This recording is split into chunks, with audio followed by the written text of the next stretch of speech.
And welcome back to Coaching with the Bible. This week, the portion of Bo. It is our 69th episode, Season 2, Episode 15 in this year. Our topic this week, patience. We know famously the quote, the term, the statement, patience is a virtue. And we've heard it a million times, and maybe some of us have actually had it said at us. And patience is a virtue in a moment when we were impatient, when we were impetuous, when we maybe overreacted, where we didn't wait. And we know what that means. It's the ability to wait for something without getting angry or upset. And that's a value, right? It's a virtue. It's a value for people to be patient. We also remember from little kids, if you're the same age as me, good things come to those who wait. Reference? That's right, Heinz commercial, right? Ketchup commercial. You're just sitting there watching as the ketchup slowly poured out of the bottle. Good things come to those who wait. Patience. But the reality of it is that patience is more than a virtue. And patience is a lot of things. And patience is one of those subtle skills that really make a difference. And it's super hard to develop. And it's super hard to maintain all the time. And it's totally normal for us that on occasion we lose our patience. We simply become impatient. We become irrational. We become angry. We become frustrated. We become disappointed. We become mad. We break down in tears. Totally normal. And at the same time that that's totally normal, we know that patience is the better path. But it's hard. So I wanted to spend a few minutes today with you in Coaching with the Bible this week on the concept of patience. And when I want you to think about the word patience, what do you think of? I think a lot of people, when they hear the word patience, think of passivity. They think of a person not acting. They think of a person doing nothing. They think of a person being lazy. They're being patient. They're not doing anything. They're not acting. They're not engaged. But it's not true. Patience is waiting. That is true. But it means that you keep going, that you continue to work, that you continue to toil, that you continue to do, and you're waiting for a moment, for an opening, for an opportunity, for something to come along, for whatever it is that you're waiting for. But it doesn't mean that you're sitting by on the side and doing nothing. But we also know that the best things that happen to us in life take time. They require patience. The best relationships we have, the best skills we've developed and talents that we have built take time. They don't happen overnight. The greatest successes in the world that we've ever seen take time. They take patience. They take work. As one expert said, people who invest in stocks don't make money when they buy stocks or when they sell the stocks. They make the money in between over the course of time with their patience. And so, where does patience come up in this week's Torah reading, in the portion this week of Bo? When we realize and calculate how long the time and the exile has been in Egypt, realize how long the promise to Abraham has taken to reach fruition. How many years, decades, hundreds of years from when the moment that it was promised to Abraham in the covenant that his children would be strangers in a strange land and that they then would then leave that land and return home, It's hundreds of years. It's patience. Abraham's okay with it. Isaac, okay with it. Jacob knows it, okay with it. The tribes, the same. And so it's forever. It's generations of people who are no longer there, who didn't witness either the beginning of it or the end of it, who were in the middle of it, but they all suffered through it and went through it because of patience. Obviously because of belief in the notion that God would not keep them there for 1 second longer than necessary or 1 second longer than required. So when the Bible teaches us in chapter 12, verses 40 and 41, that it was some 430 years, and then at that moment, in verse 41, in the middle of that day, they left because they did not need to be there for 1 moment longer. Their patience had been rewarded. Now it was time to go. But what's amazing to me is that after all that has happened in this last year of upheaval in Egypt, with all of the plagues and all of the destruction, that when it became abundantly clear that they were leaving, that when God commanded Moses to command the people to take the sacrificial lamb, that they had to wait 4 more days. Take the lamb on X date, don't do anything with that lamb for ABC number of days, and on the 4th day, while you're holding that lamb, then, and only then, are you to slaughter it and do what I tell you. And to wait even longer. And to wait. And yet, they did it. Because ultimately, the redemption is the most important thing. Getting out of Egypt, going to Sinai, going to Mount Sinai, receiving the tablets, the revelation of God, entering the land. The bigger picture. Patience is the key to that. And so the people of Israel in that space, in that time, in Egypt and on the exodus from Egypt, demonstrated incredible patience. Now, they weren't perfect, and we know that. They had moments where they couldn't control it, where they get anxious, where they took it out on Moses multiple occasions. That's to be understood. But for the most part, for the longest time, patience ruled the day. And so it's important for us to think about in our own lives when it is that we are in these spaces, when we're struggling, when things aren't going well.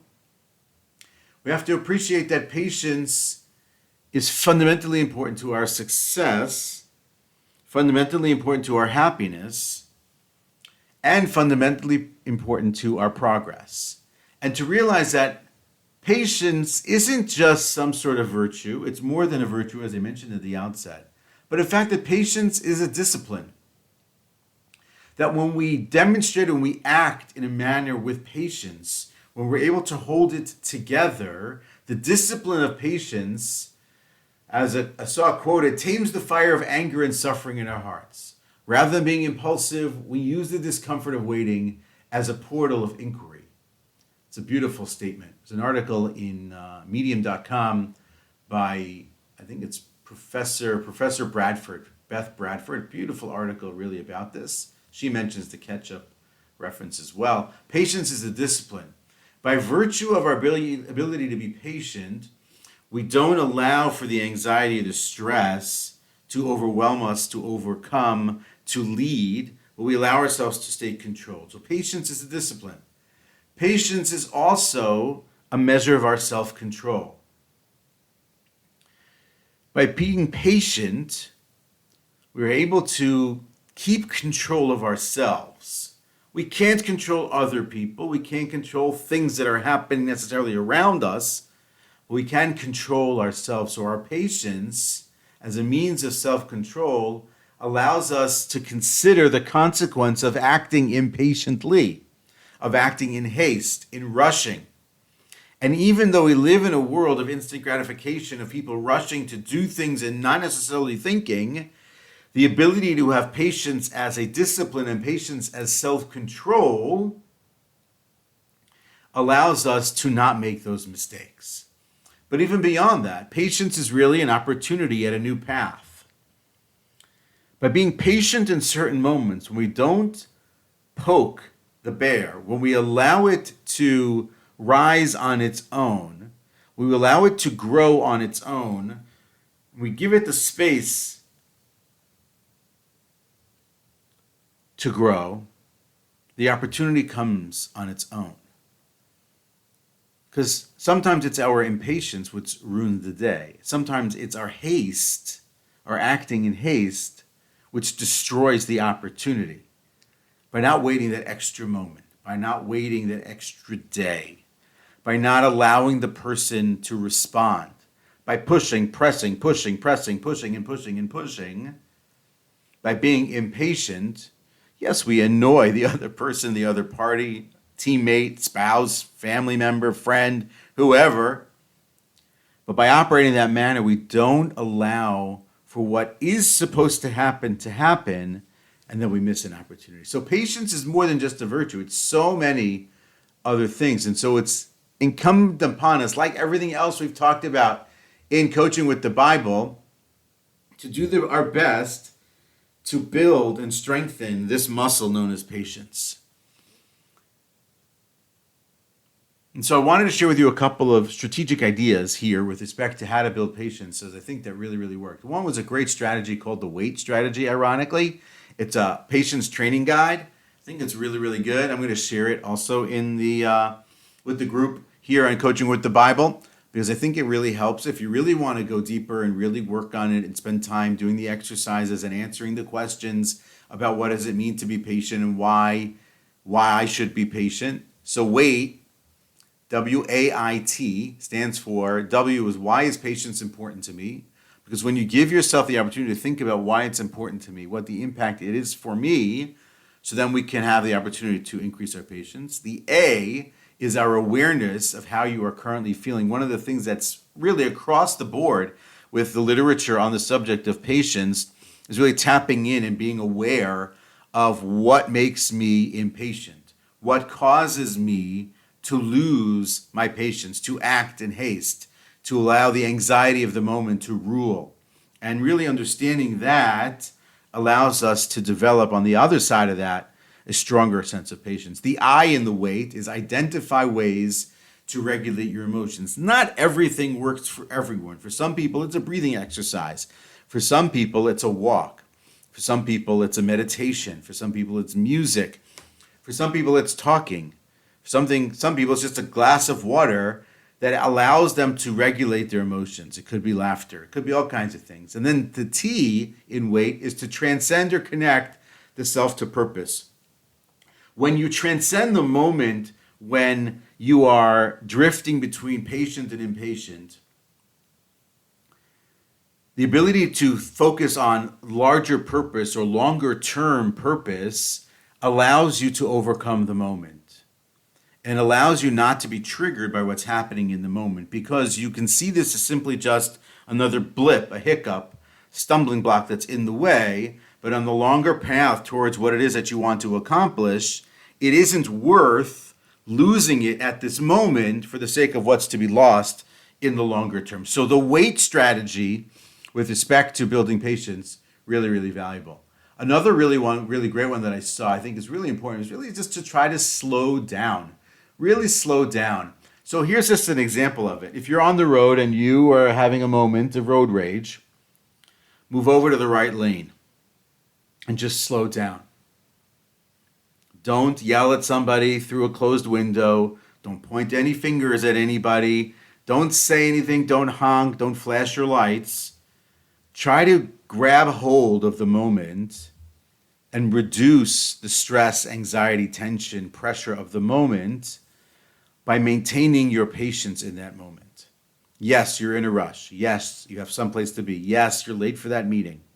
Move over to the right lane and slow down. I think it really, really helps people to really think that one through. This one was a great one. This one came as a virtue of an article about just another one of these really wonderful, there's so many wonderful articles, was sort of when we're looking at patients. I don't even know where I saw this one. It had to do with the Navy, which I thought was really cool. Ah, yes, here it is. With respect to the Navy, or the Armed Forces, was the idea that, Navy SEALs, yes, sorry, is that the Navy SEALs have a motto. One of their mottos is slow is smooth and smooth is fast. That when you're operating in one of these SEAL type groups, special force groups, that they try very hard not to confuse operational speed, i.e. moving quickly, with strategic speed, reducing the time it takes to deliver value. And that when you are smooth and you reduce the frictions and you reduce those other things, you make less mistakes.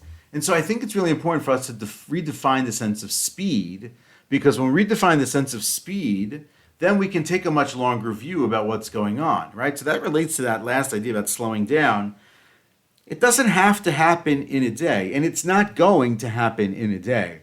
So when we redefine speed over the course of a lifetime, if it takes 2 years in the course of an 85, 90-year lifespan, that is not a lot of time.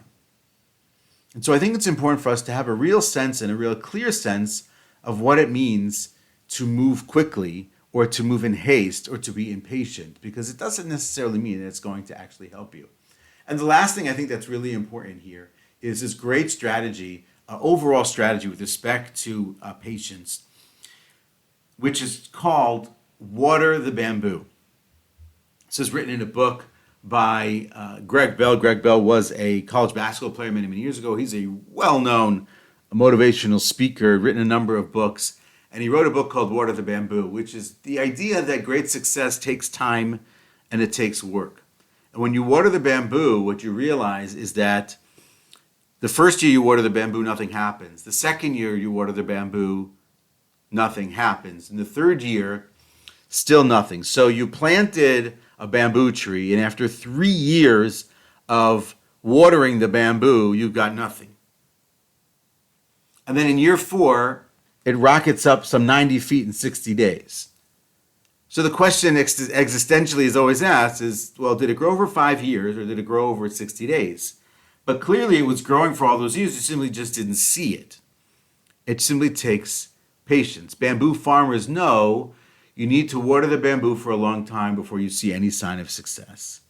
And that is true in life. You can look at the people that are on your team and they may be ahead of you, and maybe they shouldn't be. It's just reality. And so you're looking at the moment and you're wondering, when is my moment going to happen?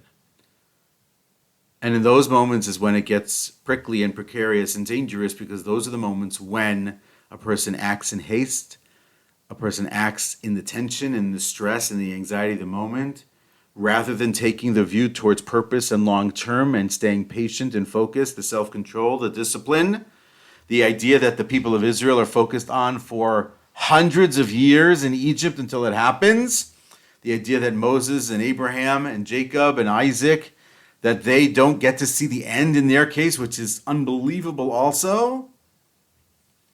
But the sense of building that patience over the course of time, taking the idea of watering the bamboo, of the sense of the different disciplines that are within patience that we can build on, the idea of redefining speed, the idea of waiting and thinking about transcending purpose. There are so many ways that we can work on our patience, and ultimately, the more patient person is the happier person. That is Coaching with the Bible for this week. I do look forward to seeing you next week as we hit episode 70. Have a good one.